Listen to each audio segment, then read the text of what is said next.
Morning, everyone. So I'm Sarah Goodram. I'm Head of Volume Resourcing at Network Rail. Volume resourcing covers, in our organisation, covers graduates, apprentices, of which we do many, and also signallers, which is our biggest volume role on the railway.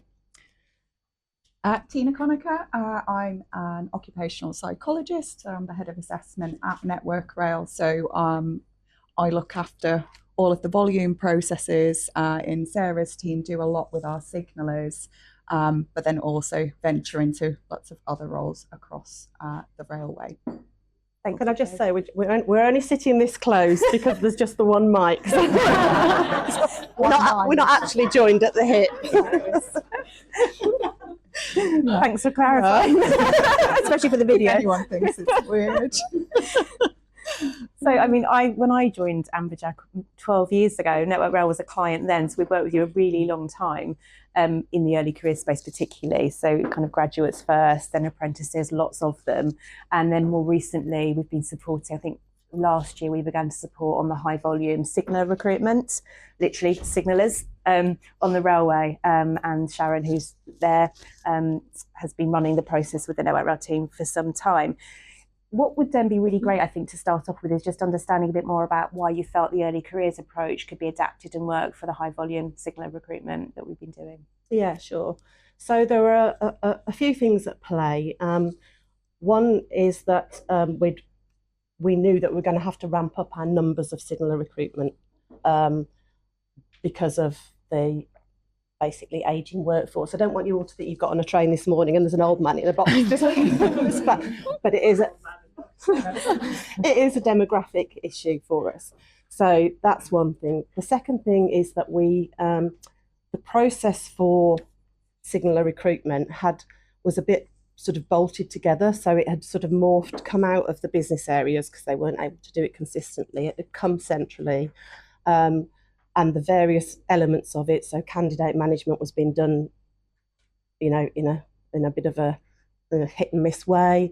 So it was a bit of a bolted together sort of process. The other thing is that when we're assessing for signallers and we're recruiting signallers, it's very similar to early careers in terms of we need to assess for potential, because we cannot recruit a competent signaller because competent signallers already work for Network Rail. So we're not going out into a market and trying to, recruit competent signallers from somewhere else because they don't actually exist. So we need to recruit for the potential to be trained. And the sort of light bulb moment of all of those three things was actually we need to give it the early careers process treatment because we need to improve the candidate experience, we need to improve the assessment journey. And the final thing was we were getting a lot of feedback from the business in terms of the business areas about candidate quality. And when we actually really looked at what that actually meant to them, what it meant was they were seeing a lot of people who had just kind of applied for it but didn't really know what they'd applied for. So we needed to get through that so that they were getting more people in front of them that really had considered signalling and found out about it, and we needed to push out more information.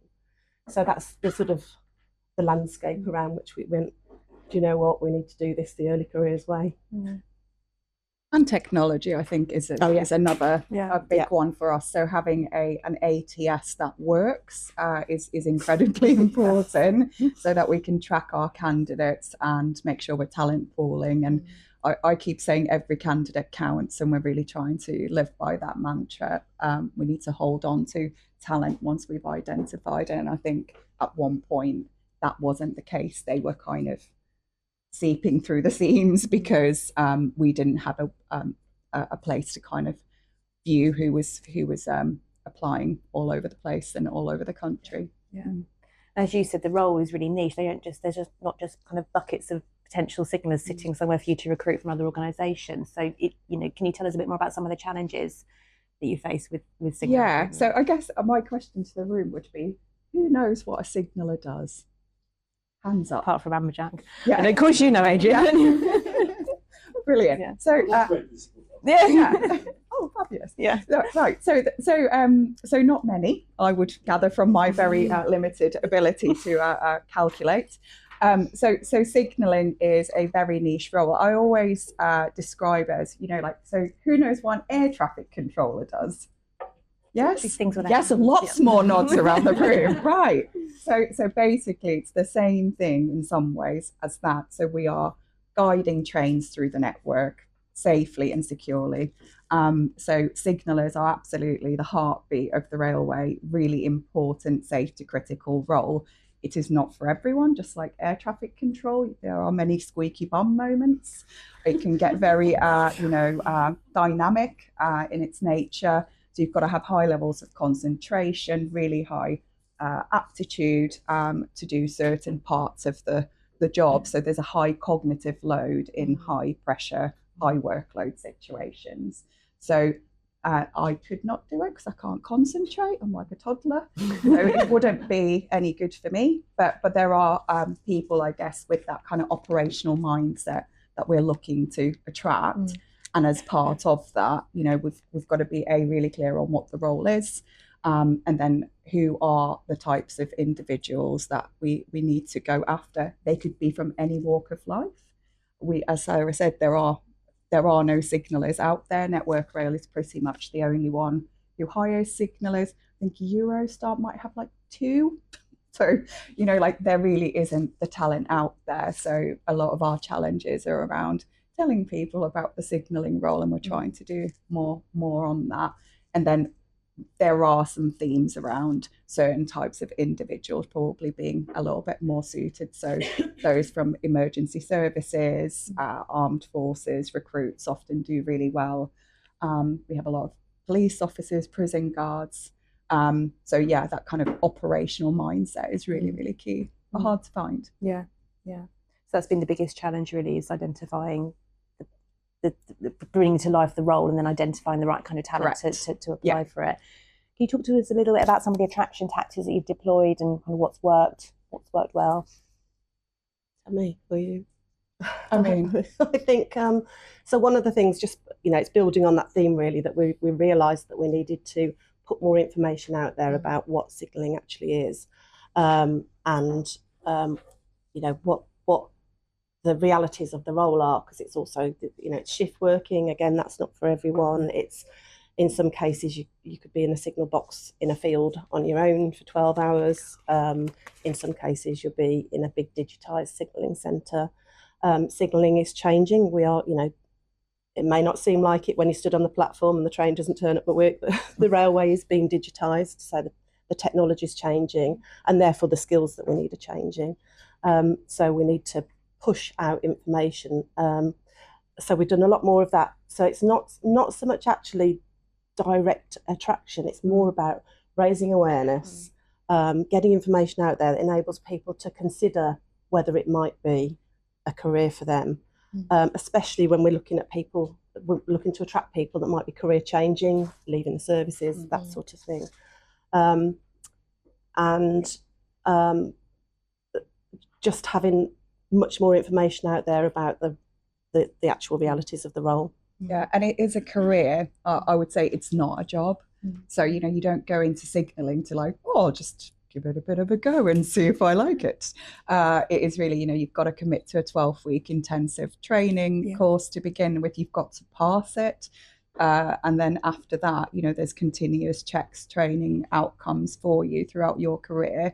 So, you don't enter it to then leave it. So actually, once they're in, we retain our signallers, but it's finding the right people in the first place, I guess, that we're kind of constantly trying to do more and more on, and obviously have much more of a diverse workforce, because it is another safety critical industry where we have traditionally attracted lots of men, so we are really keen on kind of showcasing signalling for everyone. Yeah, and you've got kind of different streams coming in. You've got the experienced high job changers, haven't you? And then you've got the kind of apprenticeship, early careers piece as well. Yeah, we do. And you mentioned at the beginning, like one of the things that when you got this campaign and it became kind of part of your remit was the candidate experience was really important to you, and you felt like that was lacking what you were doing previously. So can you talk about some of the things you've implemented from a candidate experience has had a positive impact? Yeah, sure. So very much we realised that we needed to replicate the sort of candidate experience that was happening in the early career space, which we, having worked with Amberjack for quite a long time, that was really well embedded, and that, you know, is something that we really have refined. Well, continue to refine, but we wanted it to look much more like that. So candidates were getting a lot of time when they didn't hear anything, didn't know what was happening at the next stage, that sort of thing. So we've put a lot more communication into the process, so candidates have got much more information about what's happening next, what they'll be expected to do next, how long that will potentially be.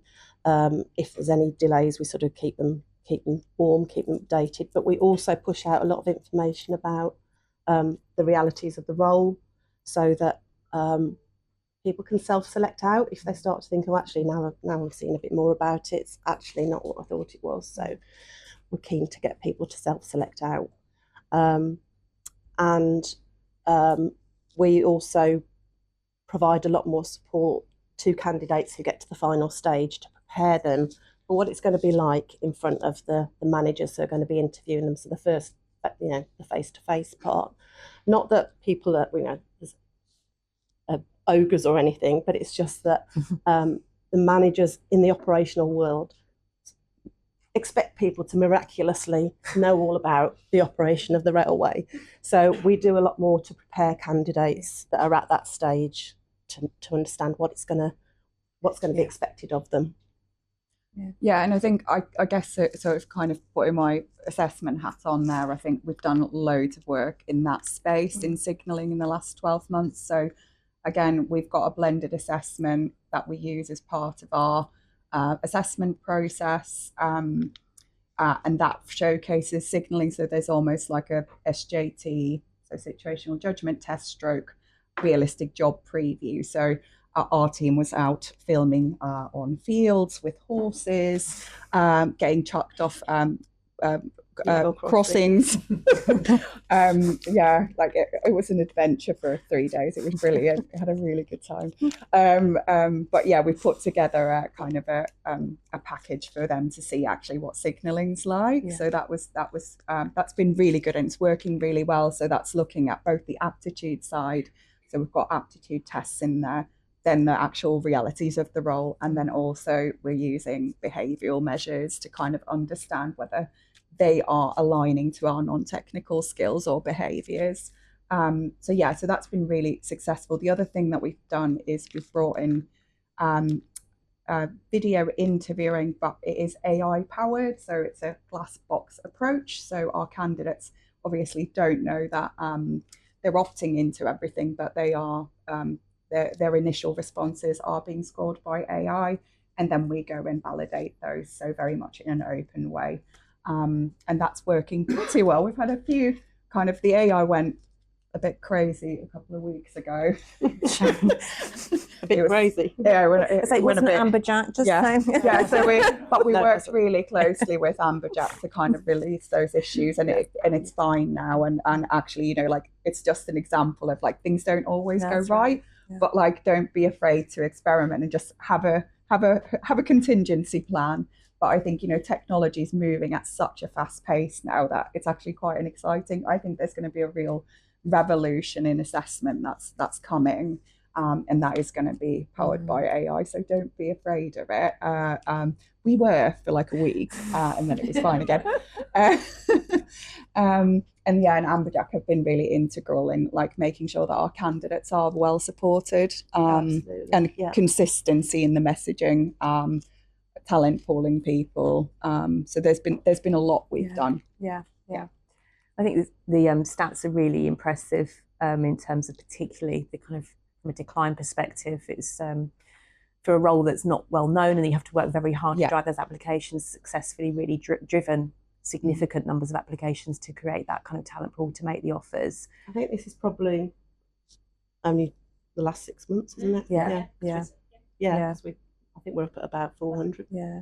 I know that's what's not on here, as well as the reduction in time to hire too, which has been one of the measures, hasn't it, that we've been working on together. Do you want to talk through any aspects of the of the stats that you see here? Anything particular to pull out? We probably have done about 4 times that now, aren't we? Yeah. So obviously the number of applications is huge. So obviously one of the key things for us is about managing that volume. We would not be able to do that without a solid ATS that is, that is powered to do campaign recruitment. So that is absolutely key. I think. Sorry, I've lost my thread. Well, so one of the things there is you see a huge amount of applications, and what's potentially what is happening is, so you go 11,000, then there's 120 offers. I mean, it's not a great conversion, right? But there is a reason behind it. So we are currently operating much more of a kind of a campaign style approach, which isn't actually ideal for us. So we should really, signalling happens from, the edges of Scotland right down to kind of Exeter. It's everywhere. So and what tends to happen is we kind of start our recruitment processes. Sarah, you were saying you're just open all the time, and I think there is a bit of an aspiration that we do the same. The business, and again going back to stakeholders, are not used to that. They're used to, we've got a vacancy in this signal box over here on the side of a mountain. I'm going to go and just post it somewhere and then see what happens. And actually where we want to get to with signalling is that it is much more a volume-based approach, and we're starting to get there with the earlier stages, and then it kind of goes into a bit of a hybrid, more niche, every candidate counts, let's hold on to the good ones later on down the line as we bring them in for assessment centres, which are a hybrid of virtual and face-to-face at the minute. So some of our managers opt to do virtual assessment centres, others do face-to-face stuff. And really, I mean, I'm not going to get to the nitty-gritty of how Network Rail finances work, but basically we are still very much pushing towards a different type of view in terms of the culture that we're wanting to operate in a volume higher space, and the business is slowly catching up with us. I know the final of, sorry, I was going to say the other thing that doesn't show as well is that we've got not only reserves, which is people who have passed the final stage but haven't yet got a post, and they will get a post, but we've also got some significant talent pools of candidates who've been through the testing stage but didn't get a place at assessment centre. And as Tina said, what we want to get to is the business seeing more people and getting those talent, because we need to have them on the bench so that we can call them off the rank. Because the time from a vacancy to getting a competent signaller in that to replace that person can be something like 18 months, depending on the complexity of the location, because of the training and competency time. And obviously the cohort, the actual offer population is bigger than that number. As we said, it's nearly 4 times that number now, isn't it? So when you're onboarding large cohorts like that, what kind of strategies have you successfully deployed to keep them interested, engaged, and then taking them through the training program to actually being live on roll? So onboarding is a significant challenge for us because of the level of security checks that have to be done, because we're talking about national infrastructure. So it's not a straightforward right to work identity check. It is more complex. We also have to put people through a safety critical medical to make sure they're fit for the requirements of that safety critical role. So our onboarding process time is a lot longer than we could really do with it being. We have a shared services team that do that, so that isn't actually done by my team. But what we do is we keep very close to the candidates during that time. So my team will be talking to the candidates all the time about where all the various, have you done this, have you done that, have you had an appointment through for your medical, have you, and just really talking to them about what happens next, keeping them engaged, but also getting them then introduced to the line, who will be their line manager, talking to them about when they'll be going to signalling school training, just that keeping in touch, and that's key. Yeah, because we've got basically a window where they can go to initial signalling training. So those happen throughout the year. They're national, but they go in cohorts, and you can't miss any of it. So we've really driven in terms of kind of time scales in the way in which we recruit. So it can be quite challenging corralling the various cats to go in the right direction. But yeah. Good. And then just finally, so some key learnings. I think we've got some here, just things that kind of we've thought about and shared. Do you want to kind of touch on any that the guys can see here before we invite any questions, the key takeaways? I think don't be afraid to experiment, and what I mean by that is as you go, because we've tried all sorts of things that we thought would be a great idea, and then when we've actually put them into practice, they haven't quite gone as we thought, but we're actually live and rolling. So we got to, and so we have. It's that fail fast and then go again. So nothing's wasted. It's just you need to for learning. And I think the technology, you need the technology to do the heavy lifting with the volumes that you're talking about. And you need the right technology. It needs to be robust. It needs to be, it needs to, it needs to be the right technology. Sorry. Just losing my Yeah, for me, there's something about also just being, stand by your convictions, a bit like I think what Sarah was saying earlier, first Sarah, was saying that, like you've got to sometimes just be comfortable with the fact that not everyone's going to like your process. There's always going to be feedback. People do not like assessments, they just don't. They don't, Martin, do they? No. It's Martin's job. We try and make it nice for them, but they don't like to be tested. Even if you try market it as a party game for adults, if they don't like it. Oh, I like that idea. Yeah, isn't it? But it is. Yeah, exactly. I think there's just something about just being comfortable with it, like listen to the feedback and absolutely like evolve, but also, like accept that it's not going to be for everyone and that's okay. So if you get it right kind of 80% of the time, then, like good's good enough sometimes in volume. And when you're dealing with this many candidates, just, like you can't expect it to be perfect. So, And apart from that change you mentioned about trying to drive towards that always on approach, are there any other major changes you'd like to implement going forward with the volume recruitment for signallers? Well, I think there's something about how we assess, because at the minute it's still this kind of stop-start. Like in my perfect world, we would have national assessment centres where we were doing that kind of on a regular basis, and it would be and then I'd have more control of the assessors as well, because we have quite a varying population of managers who are sometimes quite new in role, and then like it's always this like, come on, like how do you assess to a standard? We're not assessing people in terms of how much you like them. No one cares if you like them in the nicest possible way. It is about like assessing to a standard, because we are operating a safety critical infrastructure and role. It's really important to get it right. That would be on my wish list, Santa's wish list for next year. Great, good. Thank you both. Thank you.